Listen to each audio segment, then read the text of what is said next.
Stay, stay. Good girl. And then same deal.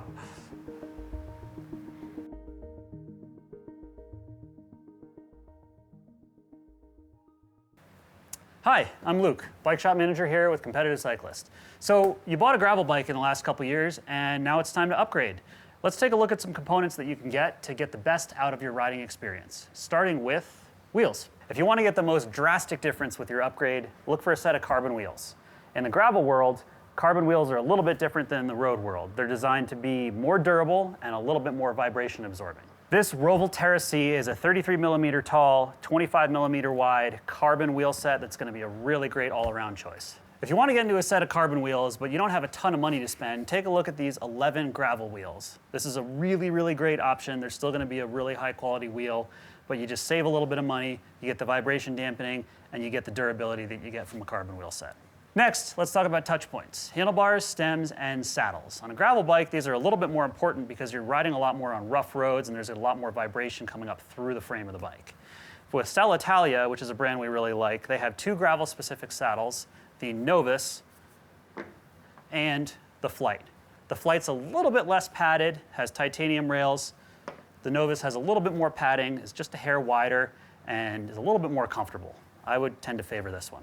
Next, we'll take a look at stems. On a road bike, stems are pretty similar, but on gravel bikes, there's been a reintroduction of what's called the suspension stem or the elastomer stem.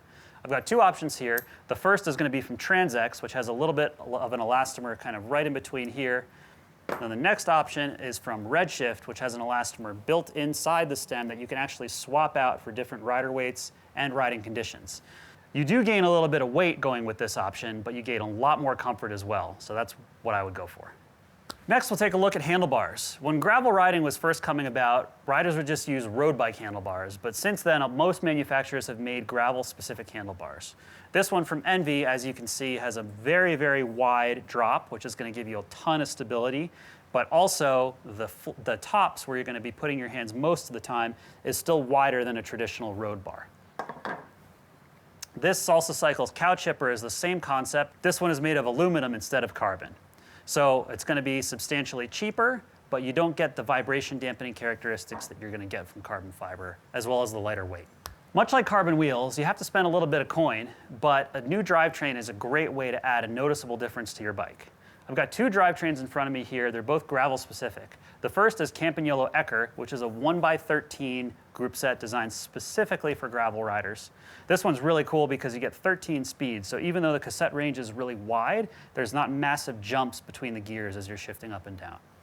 The next option is from SRAM. This is the SRAM Force Axis XPLR group set. Again, this is a dedicated 1x12 drivetrain. This one has wireless shifting, which is really awesome. You never have to worry about cable stretch, and it's going to have a nice wide range on the cassette. Lastly, let's talk about tires. Tires are a cheap way to get really awesome ride feel out of your bike. We've got a couple different options here.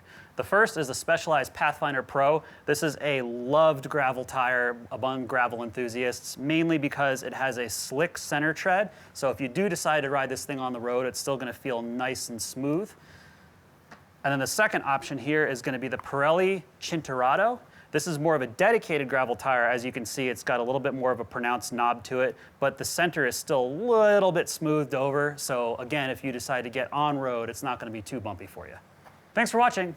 I hope you learned a little something about the components that you need to upgrade your gravel bike. If you have any questions, reach out to a gearhead today.